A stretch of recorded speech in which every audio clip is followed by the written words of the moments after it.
after me. Ooh. Mm-hmm. And all kinds of stuff. Saying she knows her place. Do I know mine? What the F? I don't believe that she's the best friend that I thought of all of these years. It hurts because all I did was politely ask that she keep things more private and not to post to social media because I have things going on that requires my privacy. And she responded in a very selfish and unthoughtful manner.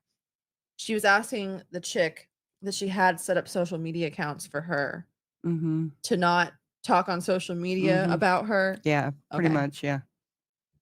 Do as I say, nothing else. Anyway, okay. Mm-hmm. This is a copy of Yes, what I Rachel sent was to a loyal servant. Yeah, her. Yeah, exactly. A goddess. servant. Yeah, literally. Okay. This is a copy of what I said to her. If you were a real friend, a simple request to quit posting would not have been a big deal. But you are like addicted to posting about me. And you made another group after closing your support group. Why? To be like every other gossip page. You never saw a person, did you? You saw only the famous Gypsy. When we met, you came up to me, introduced yourself, knowing who I was. Was it all fake? Be Gypsy's friend so you can get maybe a little money or fame from it, which I feel like she hasn't really gotten that. Mm-hmm. Blank, the appropriate response would have been, "Oh, I'm so sorry. I didn't want to interfere with your business. If you need me to post something, I will, but otherwise, I will just show my friendship and support offline." But your reaction and response was just inappropriate. I did not ask you to make or sell the merchandise t-shirts. That was your idea, as well as TikToks. You specifically said to me, "We can make a lot of money from TikToks." I, ignoring my better judgment, allowed it. Okay. I maybe asked you to make only a few TikToks. I didn't ask you to post the simple emails that I sent to you to say hi or just to email my friend thinking it's between friends. To you, it was new material to use for the group. Why was it more important to keep people updated about me rather than have that support that didn't give you the notoriety from other people? That is a big red flag there's been since day one, and it cuts off the rest. I think it's really funny that she's getting on to people about sharing their private messages when Mm-hmm. she did that to Ryan, Mm-hmm. someone that she was supposed to love and cherish till death do them part. Mm-hmm. I mean, Yeah. I get divorces are messy, but Well, what was Rachel Garlick supposed to share on all the social media that Gypsy asked her to create and promote for because she wanted more attention on her petition, yeah, for because a little early bit release or further whatever it was. down, she starts talking about her literally the amount of likes and Mm-hmm. comments that she got on Instagram. Mm-hmm. Yeah. TikTok, 790.1K views, 1,363 comments. You guys are all just numbers to Mm-hmm. her. If you care about Gypsy, you are literally just a number. Yeah, and she was also invited to Crime Con. So Crime Con in Nashville would love to have. This is from Melissa Moore, I believe. This is coming into Gypsy. Crime Con in Nashville would love to have you on the main stage. Do you want to do it? If so, I can start the conversation with the conference leader and we can go together. I'm at an airport now and heading to see you for the last time in prison.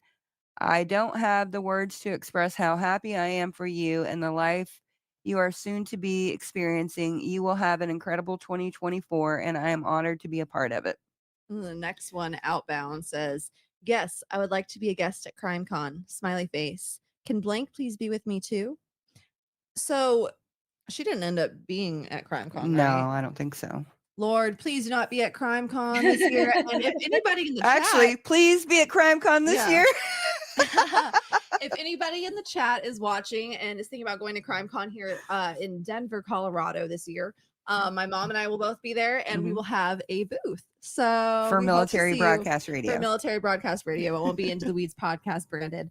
That being said, you're the one who kind of orchestrated everything, and I'm not former military or anything, but I'll definitely be there. And we'd love to meet you guys if you guys happen to be there. We're not trying to sell you anything, but if you're just there already, then come say hi.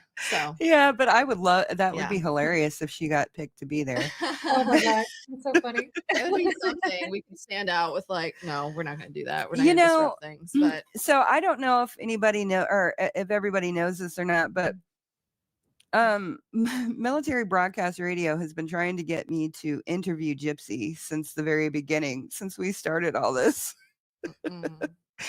Uh, Joel has asked me several times. He's like, you should just extend an invitation. And this last time I was like, Joel, I don't think she's going to want to come and talk to me after the toothbrush and the barbecue stuff was leaked. Right. That was your FOIA. Thank you, I Nadetha. love it. I mean, the people Aw, that that's she sweet, chooses to Nadetha. Yes, associate favorite. herself with, or Yeah. herself with, they're not the people you'd think that she would associate herself with. But that being said, it almost seems like she doesn't have any legitimate supporters other than those people, so she can't even choose from the pool that she would typically Mhm. choose from. I sometimes feel bad, I sometimes don't. But if you're friends with Gypsy Rose, you're likely just being used and will be discarded whenever you do the slightest bit of pushback on her. Mhm. Because that's what we see here. The slightest bit of pushback from Rachel, Yeah. and she's just gone. Doesn't matter what you've done for me. Doesn't matter how many years we've served together in Mhm. prison. Screw you. Okay, so they also wanted to do a podcast. So read this. This is Outbound. This is Gypsy talking. Outbound podcast ideas. How do you feel about having a podcast that steers away from my life as the focus, and instead we choose the topics that are worth talking about? I feel like my life may be redundant to the series and books. Uh, Maybe the podcast could be a way to break into advocacy. We may need to brainstorm about what specifically are those topics, but the fact that I am talking about it will be what draws people in. Mhm. Thoughts? So, where's your advocacy work, Girly Pop? And there's podcast idea number 2. Podcast ideas number 2. What if our topic was what my case is known for, Munchausen by proxy? Not murder, Munchausen by proxy. Anyway, we can bring guests on, and perhaps Beatrice Yorker, who gave an interview in our docuseries.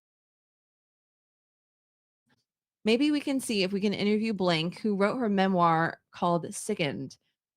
We can get a doctor who specializes in MBP. We can get psychologists as guests. The point is, I have exhausted myself talking about myself, but maybe we can come at the angle of having discussions about the aspects of what MBP is and talk about my experience in a subtle but engaging way. Maybe she never went through with it because nobody that's an expert in MBP Wanted to talk to her. wanted to talk. Mhm. So, or she just got bored. Probably. She probably just got bored. Or she was just like, actually, I could just make money putting on makeup and crashing out on TikTok. Like, she's like, I can go on TikTok and I can use my vacuum cleaner as a microphone and I can make money off of that. Holy shit.